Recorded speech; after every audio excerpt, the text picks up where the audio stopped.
Então, Delfim Neto era o mago, ministro das Finanças do governo Médici, prometia que o bolo ia crescer para depois dividir. Nem o bolo cresceu tanto assim, era uma falácia. A economia do Brasil passou a sofrer concorrência internacional muito forte, e aí o que se viu, o modelo político não tinha liberdade, esvaiu-se. O governo Figueiredo tratou de abrir, revelou feridas que não podem ser apagadas, como a morte de Vladimir Herzog, dentro das cadeias, porque ali foi emblemático, porque muitos brasileiros foram mortos dentro das cadeias que a gente não sabe. E aí, o regime autoritário, no que teve de mais repressor, que foi o governo Médici, e que teve uma economia a mais falaciosa, porque prometia aumentar o bolo e não dividiu depois, e aí o governo Figueiredo foi obrigado, João Batista Figueiredo, a promover a abertura lenta e gradual que recebeu de Geisel. Então, o processo de abertura foi inexorável, foi inevitável. E aí nós chegamos a um momento em que tínhamos a ditadura com a candidatura de Maluf e a candidatura de Tancredo Neves pelas forças democráticas do país. Houve uma conjugação. O movimento sindical tinha crescido muito na área do ABC paulista por conta da indústria automobilística.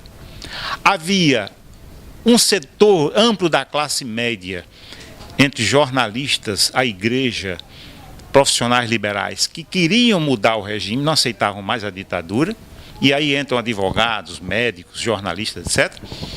Juntaram-se essas forças e aí o regime não tinha mais escapatória. A imprensa já não defendia como antes, então os próprios militares já estavam esgaçados, desgastados com aquela repressão maluca que alguns setores das Forças Armadas faziam, não era todas as Forças Armadas, e todas essas contradições levaram que a eleição de Tancredo Neves fosse inevitável. Com a eleição de Tancredo, houve um compromisso de juntar parte do outro lado, que foi exatamente Sarney, que era da Arena e se juntou numa chapa com Tancredo Neves. E aí se deu a eleição de Tancredo Neves Sarney, derrotando o candidato do regime autoritário, que era Paulo Maluf. Com a eleição de Tancredo e Sarney, houve a questão da doença de Tancredo Neves. Uma questão pessoal que levou a inviabilizar a posse de Tancredo com a sua morte. Assumiu Sarney e aí todo o processo de abertura caminhou de forma segura. E o Brasil teve, então, depois de Sarney, um percalço aí que foi a eleição de Collor. Collor de Mello foi eleito exatamente com a bandeira do anti-Marajá, de combater privilégios no funcionalismo público brasileiro. Aí foi a grande decepção que o Brasil sofreu. A partir de Collor vem a substituição com aquele presidente de Minas Gerais, não me recordo bem do nome dele, o que tinha uma pastinha na cabeça. E em seguida vem a eleição de Fernando Henrique Cardoso, que eu acho que foi um presidente que conseguiu dar certo rumo em determinadas, por exemplo, a questão do real, que vinha do presidente imediatamente anterior. Ele consolidou a política do real, combateu a inflação, deu certa tranquilidade ao país, o que permitiu a eleição subsequente do PT, de Lula. E aí o Brasil conhece esse momento que vocês estão assistindo e estão participando. É um Brasil aberto, debatido, democracia assegurada, e que o PT sofre como os outros partidos tradicionais também sofrem. Por exemplo, hoje o PT está enfrentando o julgamento desse processo famoso no Supremo Tribunal Federal.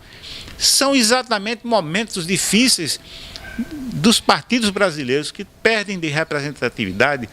São poucos representativos, até demais representativos, poucos representativos. E aí a política torna-se uma coisa escrachada, temerosa. As pessoas têm medo de se assumirem. As pessoas votam, às vezes, até por engano. São mal informadas. O debate é troncho. O debate não leva ao esclarecimento. Eu vi ontem o debate entre dois candidatos a prefeito de Natal. Tive dó, porque não há uma política que leve a um engrandecimento do fato político, mas há uma rinha de dois galos briguentos, cada um que minta mais e que melhor se sirva da desinformação. Então, veja bem, as questões familiares ainda estão muito presentes na política brasileira. E aí, a juventude é quem tem que, diante desse quadro, sentir as novas realidades, as novas propostas. Aí você me perguntou no início, as redes sociais. É esse o grande papel que está reservado às redes sociais. Porque a tecnologia, ela pode vir para o bem, pode vir para o mal. Eu sei também que tem marginal, quadrilhas formadas usando da internet para, né, praticar crimes. Mas, na sua maior parte, a internet e a tecnologia de ponta hoje servem para que as mudanças ocorram. Eu acho que na política também é o fato. A internet tem ajudado esses grandes movimentos de primavera, de revoluções, de transformações.